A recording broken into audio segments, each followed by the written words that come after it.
నమస్తే, నేను మీ గోపి. వెల్కమ్ బ్యాక్ టు మనంటే. ప్రస్తుతం మన ముందు ఉన్నారు senior journalist and political analyst Katta Karthik garu ఉన్నారు. ఆయనతో మాట్లాడదాం. నమస్తే అండి. నమస్తే గోపి.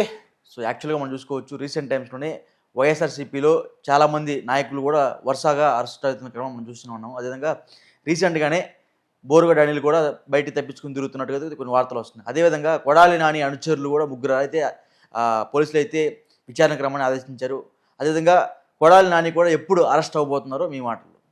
ఎర్రి సైకో రౌడీ అండ్ కరప్టెడ్ పార్టీకి సంబంధించిన కీలక నేత, బూతుల శాఖ మంత్రిగా పేరొందినటువంటి కొడాలి నాని ఎప్పుడు అరెస్ట్ కాబోతున్నాడనే చర్చ పెద్ద ఎత్తున సాగుతోంది సోషల్ మీడియాలో. దీనికి కారణం ఏంటంటే కొడాలి నానికి రైట్ హ్యాండ్, లెఫ్ట్ హ్యాండ్ అని చెప్పుకునేటువంటి శశిభూషణ్, రామ్ ప్రసాద్, శ్రీను, ఈ ముగ్గురికి కూడా 41A కొత్త బిఎన్ఎస్ సెక్షన్స్ ప్రకారం 35 క్లాస్ 3 ప్రకారం నోటీసులు ఇవ్వడం జరిగింది విచారణకు హాజరుగమ్మని. అంటే బొట్టు పెట్టి పేరెంటాన్ని పిలిచారు, నోటీసులు ఇచ్చి విచారణకు పిలిచారు. విచారణకి ఇవాళ హాజరు కావాల్సి ఉంది. విచారణకు హాజరైన తర్వాత 2 కేసులు వీళ్ళ మీద నమోదైనవి. ఒకటి, వాలంటీర్లను బెదిరించి బలవంతంగా రాజీనామా చేపించడం ఒకటి. 2, లిక్కర్ గోడౌన్కు సంబంధించినటువంటి కుంభకోణం 2 కేసులు. ఈ 2వ కేసు, ఈ లిక్కర్ గోడౌన్ అనేటువంటి కేసు, అవకతవకలకు సంబంధించిన కేసు కొడాలి నాని మీద కూడా ఉంది. ఈ కేసులో కొడాలి నాని పేరు కూడా ఉంది. ముందు ఈ ముగ్గురు వ్యక్తుల్ని బొట్టు పెట్టి పేరెంటాన్ని పిలిచారు కదా, పేరెంటానికి వచ్చిన ఈ ముగ్గురిని లోపలేసిన తర్వాత కొడాలి నానికి కూడా బొట్టు పెట్టి పేరెంటాన్ని పిలిచి లోపలేస్తారు. సరే, ఈ కేసు ఏదో లిక్కర్ కేసు కేవలం కొడాలి నాని మీద మాత్రమే కాదు, వాసుదేవరెడ్డి ఎవరైతే కార్పొరేషన్ చైర్మన్ ఉన్నారో ఆయన మీద నమోదయ్యింది. తర్వాత అప్పుడు జాయింట్ కలెక్టర్గా పనిచేసినటువంటి మాధవతారెడ్డి గారి మీద కూడా నమోదు చేయడం జరిగింది. ఓకే, ఇది దీనికి సంబంధించి. తర్వాత కొడాలి మీద ఇంకొక ఆరోపణ వచ్చింది, అది కేసుగా నమోదు కాబోతా ఉంది. అదేంటంటే సివిల్ సప్లైస్ మంత్రిగా ఉన్నటువంటి కొడాలి నాని దాదాపు గుడివాడ ఎమ్మెల్యే అయినా, ఆ గుడివాడలో దాదాపు 40,000 వైట్ కార్డులు ఉన్నాయి, వైట్ రేషన్ కార్డు. ఓకే, ఆ 40,000 వైట్ రేషన్ కార్డులకి కూడా కేంద్ర ప్రభుత్వం బియ్యం సప్లై చేస్తూ ఉంటుంది.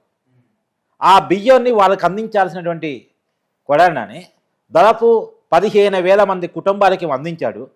మిగతా 25,000 కుటుంబాలకి అందించలేదు. ఆ అందించకుండా ఉన్న బియ్యాన్ని తనే మెక్కేశాడు. మెక్కేయటం మీన్స్ ఆ బియ్యాన్ని విదేశాలకి అక్రమ రవాణా చేశాడు. అంటే షిప్ మీకు గుర్తుంది కదా, అక్రమ బియ్యాన్ని వేరే దేశాలు తరలిస్తుంటే పవన్ కళ్యాణ్ రెడ్డి హ్యాండ్గా పట్టుకున్నాడు. అలా తరలించారు విదేశాలకి. అంటే పెద్ద ఎత్తున, అంటే ఒక్క నియోజకవర్గంలో ఆ తరలించిన యొక్క బియ్యం విలువ 500 కోట్ల రూపాయలు అండి. ఒక్క గుడివాడలోనే 500 కోట్ల కుంభకోణానికి కొడాలి నాని పాల్పడ్డాడంటే అప్పుడు వైసీపీ 151 స్థానాలు ఉంది. ఆ 151 స్థానాల్లో 151 × 500 కోట్లకే ఎంత భారీ అమౌంట్. అవును, అంటే కొడాలికి మించి ఎమ్మెల్యే తింటాడు, వాళ్ళు తింటారు కదా అటు ఇటుగా. సో ఇంత పెద్ద ఎత్తున అవినీతి బియ్యాన్ని మెక్కడం ద్వారా వైసీపీ నాయకులు చేశారు. ఒక బియ్యం విషయంలోనే ఇది, ఇంకా లిక్కర్ విషయంలో వేరు, ఇంకో విషయంలో వేరు, ఇంకో విషయంలో వేరు. అదే ఇప్పుడు కొడాలి నాని 500 కోట్ల రూపాయలకు సంబంధించినటువంటి కేసు ఒకటి బుక్ కాబోతూ ఉంది. తర్వాత ఈ ఏదో లిక్కర్ గోడౌన్కి సంబంధించిన కేసు ఒకటి ఆల్రెడీ బుక్ అయ్యి ఉంది. తర్వాత ఈ కొడాలి నాని గతంలో చంద్రబాబు నాయుడు గారిని ఉద్దేశించి పచ్చిబూతులు మాట్లాడేవాడు. అవును, ఆ పచ్చిబూతులకు సంబంధించి వైజాగ్లో ఒక లాస్ట్ యూనిట్ కేసు నమోదు చేసింది వైజాగ్లో. ఆ కేసు కూడా కొడాలి నాని మీద ఉంది. తర్వాత ఏదో భూమికి సంబంధించి బెదిరింపుల కేసు కూడా ఒకటి నమోదయ్యి ఉంది. ఇలా అనేక కేసులు కొడాలి నాని మీద నమోదై ఉన్నాయి. ఒక్కసారి కొడాలి నాని అరెస్ట్ అయిన తర్వాత ఇంకెన్ని కేసులు నమోదవుతాయి అనేది చెప్పలేము. ఎందుకు చెప్పలేమంటే మామూలుగా వాళ్ళు బయట ఉన్నంత కాలం వాళ్ళ మీద కేసులు పెట్టడానికి అవతల వాళ్ళు భయపడతా ఉంటారు.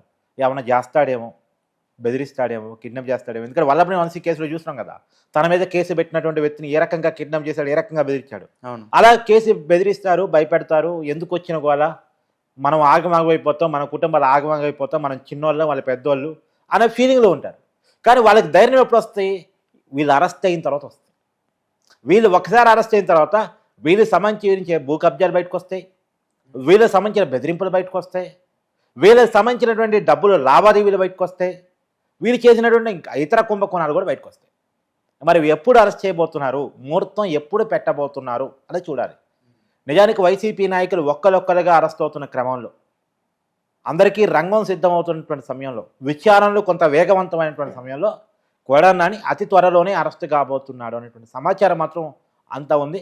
ఆ అతి త్వర ఎప్పుడు అనేటువంటిది మాత్రం రాష్ట్ర ప్రజలు ఈగర్లీ వెయిటింగ్. అంటే యాక్చువల్గా నిన్న లోకేష్ గారు రెడ్ బుక్ పట్టుకొని ఈ రెడ్ బుక్లో ఇప్పటికే 3 పేజీలు అయిపోయినాయి, ఇంకా చాలా పేజీలు ఉన్నాయి, తిప్పేస్తా అన్నట్టుగా మనం మాట్లాడడం జరిగింది. సో ఇంకా ఎంతమంది ఉన్నారు? రెడ్ బుక్ అనేది నేను అనుకోను. ఎందుకంటే రెడ్ బుక్ ఉన్నప్పటికీ లేనప్పటికీ చాలా క్లియర్గా ప్రభుత్వం చెప్తుంది మేము చట్ట ప్రకారం మోదలుచుకున్నాం. ఇప్పుడు ఫస్ట్ కంప్లైంట్, తర్వాత ప్రిలిమినరీ ఇన్వెస్టిగేషను, తర్వాత ఎఫ్ఐఆర్, తర్వాత నోటీసు, తర్వాత విచారణ, తర్వాత అరెస్ట్. ఇది పద్ధతి ప్రకారం జరుగుతుంది. ఇప్పుడు ఇమీడియట్లీ అరెస్ట్ చేయాలనుకో, కొడాలని తిట్టిన బూతులకి ఈ ఇప్పటి లోపల ఉండేవాడు. రెడ్ బుక్ ప్రకారం ఇమీడియట్లీ అరెస్ట్ చేయాలి కనుక అనుకుని ఉంటే ఈ పాటికి కొడాలని జైల్లో ఊచలు లెక్క పెడుతూ ఉండేవాడు. కానీ కొడాలని ఇంతవరకు అరెస్ట్ కాలేదుగా, ఆర్కే రోజా ఇంతవరకు అరెస్ట్ కాలేదుగా, పెద్దిరెడ్డి రామచంద్రారెడ్డి ఇంతవరకు అరెస్ట్ కాలేదుగా, తర్వాత అంబటి రాంబాబు ఇంతవరకు అరెస్ట్ కాలేదుగా, పేరు నాని ఇంతవరకు అరెస్ట్ కాలేదుగా. వీళ్ళంతా విరుచుకు పట్టేవాళ్ళు కదా చంద్రబాబు నాయుడు గారి ఇంటి మీద కానీ, చంద్రబాబు నాయుడు గారి కుటుంబం మీద కానీ, ఆయన మీద కానీ, పవన్ కళ్యాణ్ మీద కానీ విరుచుకు పట్టేటువంటి వ్యక్తులు కదా. అవును. ఈవెన్ దో జోగి రమేష్ చంద్రబాబు నాయుడు ఇంటి మీద దాడికి పోయినటువంటి వ్యక్తి. ఇలాంటి వాళ్ళంతా ఇంకా బయట తిరుగుతున్నారుగా. నిజానికి రెడ్ బుక్ ప్రకారం ఇమీడియట్ అరెస్ట్ అంటే ఈ పాటికి వీళ్ళంతా జైల్లో కూర్చొని, వీళ్ళందరికీ స్క్రిప్ట్ నడిపించిన సజ్జరామకృష్ణారెడ్డి గారు జైల్లోనే కూర్చొని, వీళ్ళందరికీ కథానాయకుడు సూత్రధారైనటువంటి సకల నేరగాడు జగన్మోహన్ రెడ్డి గారు కూడా జైల్లో కూర్చొని ఉండేవాళ్ళుగా. కానీ జరగట్లేదుగా. జరగాలని ఆంధ్రప్రదేశ్ ప్రజలు కోరుకుంటున్నారు, కానీ జరగట్లేదు. అంటే ఒక ప్రొసీజర్ ప్రకారం పోతున్నారు. ఆ ప్రొసీజర్ కొంత లేటు అంతే. కానీ ఒకటి మాత్రం వాస్తవంగా కూటమి చెప్తుంది, ఒకరోజు లేట్ కావచ్చు కానీ అరెస్టు పక్క. ఒక్కసారి అరెస్ట్ అయిన తర్వాత బయటికి రావటం అనేది ఉండదు, కేసు మీద కేసు బుక్ అవుతూ ఉంటుంది అని వాళ్ళు చెప్తున్నారు. అంటే ఇంకా జీవితాంతం ఎమ్మెల్యేగా పోటీ చేయకుండా ఉండాలంటే 2 సంవత్సరాలు కంటిన్యూ జైల్లో ఉంటే ఎమ్మెల్యేగా పోటీ చేసుకోవడానికి అనర్హుడు. లేదు. రిమాండ్ ఖైదీగా ఎన్నాళ్ళు జైల్లో ఉన్నదనేది ఇంపార్టెంట్ కాదు. నేరం తేలాలి, కోర్టు శిక్ష వెయ్యాలి. నేరం తేలిసి కోర్టు కనుక 2 సంవత్సరాలకు పైగా 2.5 సంవత్సరాలకు పైగా కనుక శిక్షను విధిస్తే అప్పుడు వాళ్ళు ఎమ్మెల్యేగా పోటీ చేయడానికి అనర్హులు అవుతారు. ఆ విషయం గుర్తుపెట్టుకోవాలి. అయితే మనకు ఇక్కడ ఒక కీలకమైన విషయం గమనించాలి. ఇప్పుడు ఇందా చెప్పినటువంటి ఇంత చాంతాడి పేర్లు ఉన్నాయి కదా, ఆ పేర్లందరూ కూడా ప్రజలు ఓడిచ్చేశారు. ప్రజలు పనిష్ చేశారు. ప్రజలు వాళ్ళ నేరగాలుగా చూశారు. ప్రజలు వీళ్ళు మనకి కరెక్ట్ కాదు, వీళ్ళ వల్ల ఆంధ్రప్రదేశ్ పరువు పోతుందని తెలుసుకొని జగన్మోహన్ రెడ్డిని అధికారం దించేశారు. ఈ పచ్చిబూతులు తిట్టినటువంటి, అవినీతికి పాల్పడ్డటువంటి, బెదిరింపులకి దాడులకు పాల్పడ్డ వాళ్ళందరినీ ఓడించారు. ఒక్కళ్ళు కూడా గెలవలే, అందరిని ఓడించారు. అయితే ప్రజలు శిక్షించగలిగారు కానీ వ్యవస్థ శిక్షించడంలో లేట్ అవుతుంది. వ్యవస్థ కూడా సరిగా శిక్షించగలిగితే రేపు నేరం చేసే వాళ్ళకి భయం వస్తుంది. ఇప్పుడు నేరం చేసే వాళ్ళకి భయం కలగాలంటే బోరుగడ్డ అనిల్ కుమార్ లాగా ఒక దొంగ సర్టిఫికేట్ పెట్టుకొని మధ్యంతర బెయిల్ తెచ్చుకునే పరిస్థితి ఉండకూడదు. అవును. ఆ పరిస్థితి నుంచి మార్పు రావాలి. ఆ పరిస్థితి నుంచి మార్పు రావాలంటే ఈ నేరగాళ్ళకి భయం రావాలి. ఈ నేరగాళ్ళను సృష్టించి నడిపిస్తున్నటువంటి వ్యక్తికి భయం రావాలి. ఈ నేరగాళ్ళకి స్క్రిప్ట్ ఇస్తున్నటువంటి వ్యక్తికి బుద్ధి రావాలి. వీళ్ళ కనుక పనిష్మెంట్ సరిగా జరిగితే ఈ నేరమయ్య సామ్రాజ్యం కుప్పగూలిపోయే అవకాశం ఉంది.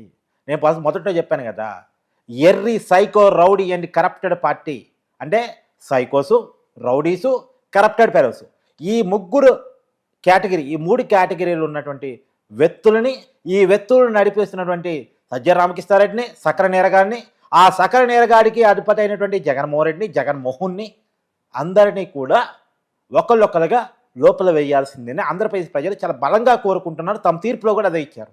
ఓకే. ఇప్పుడు ఇంకొక మాట ఏంటంటే వల్లభనేని తోడు కావాలంటున్నాడు. ఆ తోడుగా ఇప్పుడు కొడాలని పోతాడని చర్చ కూడా నడుస్తుంది. ఓకే. అంటే మొన్న నాకు ఇబ్బందిగా ఉంది, ఒక్కనే సెల్లో ఉండాలంటే బోరు కొడుతుంది, తోడుగా మాట్లాడడానికి కూడా లేరు, నాకు భయం కూడా వేస్తుంది, కాబట్టి నా భయం పోవాలంటే నాకు తోడు కావాలన్నారు. సో తనకి ధైర్యం చెప్పగలిగి, తనని ఓదార్చగలిగి, తనకి ప్రాణ స్నేహితునటువంటి కొడాలని విజయవాడ సబ్ జైల్లో వల్లభనేని సెల్లో తోడుగా పంపించబోతున్నారా విజయవాడ పోలీసులు అని చర్చ కూడా నడుస్తుంది. చూడాలి ఎప్పుడు అరెస్ట్ చేయబోతున్నారు, ఎప్పుడు తోడుగా పంపించబోతున్నారు. పాపం వల్లభనేని ఒంటరిగా ఎన్నాళ్ళు గడపాలి, ఇంకా చూద్దాం. ఓకే రైట్, థ్యాంక్ యూ అండి.